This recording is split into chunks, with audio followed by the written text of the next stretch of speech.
Yoruba myths are super interesting and important in Africa. They're all about orishas, which are like powerful spirits or gods linked to nature, ancestors, and big ideas. These orishas are in charge of everything from rivers and mountains to wind. They also deal with big stuff like destiny, love, war, and being wise. People who follow these myths talk to and respect the orishas, hoping to find balance and advice in life. Olun. So let's talk about Olun. Olun is the top god, the one who made everything in the universe. He's why we have life and fate. But he's not the kind of god who gets involved in our daily stuff. Olun is super important in Yoruba beliefs. These beliefs come from the Yoruba people who live in places like Nigeria, Benin, and Togo.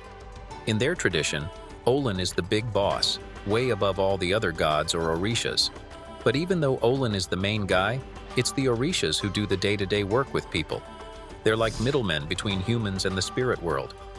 Each orisha has a special job and rules over different parts of nature and the spirit world. They get all their power and their very existence from something called Orun. Orun. Orun isn't just any god. He's the one who holds the deepest secrets. Think of him as the voice that knows every secret path of fate. He's seen it all, from the birth of stars to their setting. Orun, or Orunmila, really gets the big picture of life, seeing things in a way that's hard for us to understand. He knows what the future holds and helps decide what paths people will take in life. Orun is also the master of IFA divination. That means he doesn't just see what's going to happen. He can also explain it, guide people, and sometimes even change what's meant to be. Using his special tools and shells, he figures out the puzzles of the universe and shares his insights. People, and even other spirits, look to him in tough times. He's like a guiding light, helping lost souls find their way to their true paths. Sango. Now let's talk about Sango. In the Yoruba beliefs, Sango stands out as the god of lightning, thunder, and justice. Imagine him with the energy of a storm, loud drums, flashing lights, and the power of nature. Sango is all about unstoppable power, passion, and being in charge. He's seen as a fair ruler, but also someone who you wouldn't want to upset, because he can bring fire and destruction. Despite this, people respect him a lot for being fair and just. There's a cool story that Sango was once a real king in the city of Oyo. He was famous for his charisma, dancing skills, and his control over fire and lightning. When he went from being a mortal to a spirit, he became an orisha, always remembered for his fiery spirit. Interesting fact, when slaves from the Yoruba tribe were brought to America, they brought their worship of Sango with them. That's why Sango is also a part of voodoo practices today. Ogun. Ogun in Yoruba culture is the god of iron, war, tech, and hard work. Think of him like the shining, strong spirit of everything from a crafted sword to the grit of someone working with their hands. Ogun's the go-to god for people like blacksmiths, farmers, and hunters, basically anyone using tools or machines. He's not just about the physical stuff. He's also big on things like new beginnings and big changes, kind of representing the whole idea of growing and changing. Ogun's known for being the first to dive into new things, like clearing paths in a forest, or in life in general. Sure, he's a fierce warrior, but he's also a creator and a guardian. He's all about defending communities and helping them grow, especially with new technology and ways of doing things. Oshun. Now let's talk about Oshun. She's super important in Yoruba beliefs and is famous for being wise and making wishes come true.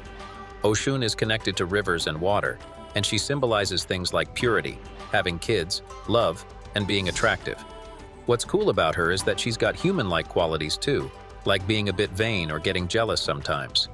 There are tons of stories about Oshun that show how important she is. She's often seen as caring and kind, like a mother looking out for her kids. She's also in charge of keeping things balanced spiritually and is known as the goddess of happiness and fun. One famous story about Oshun is about the creation of humans. The top god, Olurun, sent several gods to Earth to kickstart life. Oshun was the only woman among these 17 gods. When the male gods weren't getting the job done, Oshun stepped up. She used her powerful, life-giving waters to bring life to Earth, making it possible for people and animals to exist. Babalua Babalu. Babalu is a unique figure in the world of orishas, as he embodies both the causes of sickness and the path to healing. Think of him as the keeper of everything related to health. He knows all about diseases and how to cure them. This shows two sides of Babalu. One brings illness and pain, and the other offers hope and healing. He symbolizes the human journey from suffering to recovery, highlighting how we can overcome physical and emotional challenges. The tales from Yoruba mythology paint Babalu as a powerful deity who might cause sickness if people disrespect him or break sacred rules. But he's not just about punishment. Babalu also represents kindness and wisdom in healing. He's in charge of scary stuff like epidemics and severe diseases, but he's also the expert in herbs and healing rituals that can fix these problems.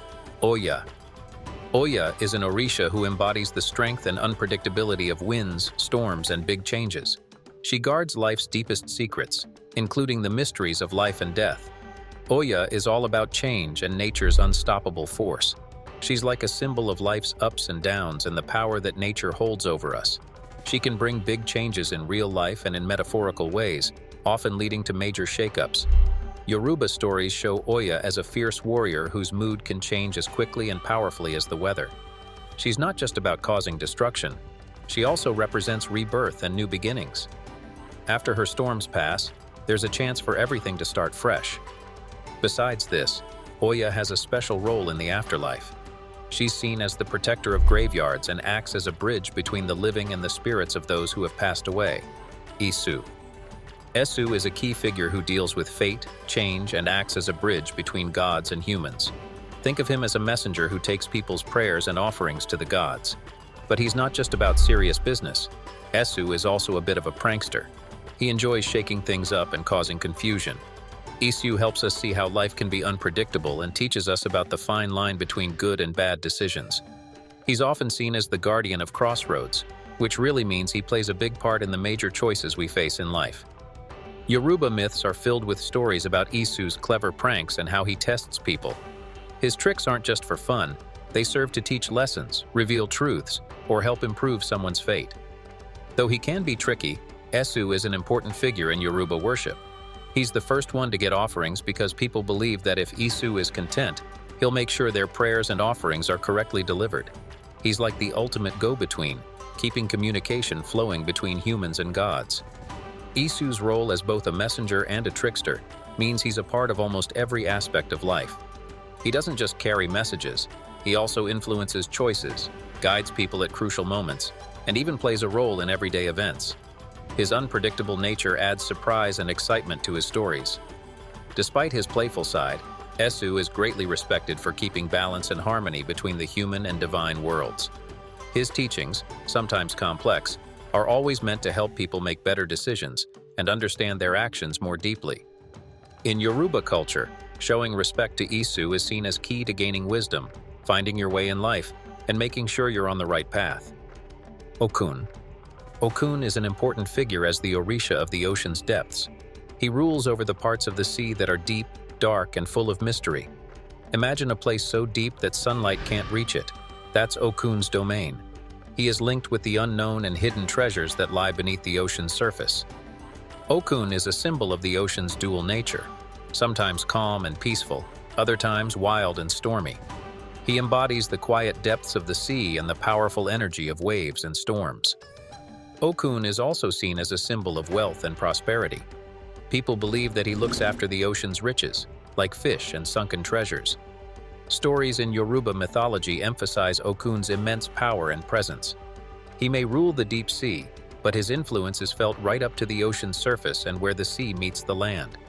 He is often mentioned together with Aganju, the orisha of the earth and volcanoes. Okun and Aganju together represent a balance between the sea and the land. They show the connection between the known world and the mysteries that lie beyond our understanding. Aganju. Aganju is known as the orisha of the earth. He's all about the wild, untouched parts of the world, and sometimes even volcanoes and mountains. He is a symbol of strength and power, especially in shaping and transforming the land. Aganju plays a key role in connecting the heavens with the earth. His control over deserts and harsh landscapes shows his importance in helping humans survive and adapt to tough environments. There are many myths about Aganju, focusing on his ability to change and shape the land. He's not just about creating dry lands. He's also vital in forming mountains and other significant geographical features. Aganju's influence extends beyond shaping the land. He also helps people face challenges and adapt to new situations. Imagine him as a symbol of endurance and resilience, especially when dealing with difficult environments. His stories often highlight the strength and perseverance needed to overcome obstacles and thrive in new or challenging conditions. In Yoruba belief, paying respects to a Ganju is seen as crucial for gaining the strength and resilience needed to face life's challenges and make the most of the world around us. Thanks for exploring the world of orishas with us. If you enjoyed it, hit like, subscribe, and share your thoughts in the comments. Stay tuned for more fascinating stories.